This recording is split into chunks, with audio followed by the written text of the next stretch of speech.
আমাকে তো খুব কষ্ট করতে হচ্ছে। আমি প্রতিদিন ফল কুড়িয়ে আনবো, তুমি শুধু আমাকে একটু খেতে দিও। বুড়ি খুশি হয়ে ভাবলো বাঁচা গেল। কিন্তু পরের দিনগুলোতে দেখা গেল শিয়াল নিজেই সব খায়, আর বুড়ির জন্য রাখে খুব কম।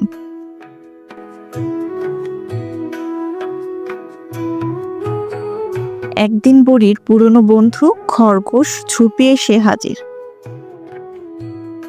সে দেখে বুড়ির অবস্থা খারাপ। কি হয়েছে বুড়িমা, তুমি এত শুকিয়ে গেছো কেন? শিয়াল বলেছিল সাহায্য করবে, কিন্তু সেও তো লুটে নিচ্ছে সব। ঝুপি বুঝে গেল শিয়ালকে শিখাতে হবে এক শিক্ষা। সে রচনা করলো এক চালাক পরিকল্পনা।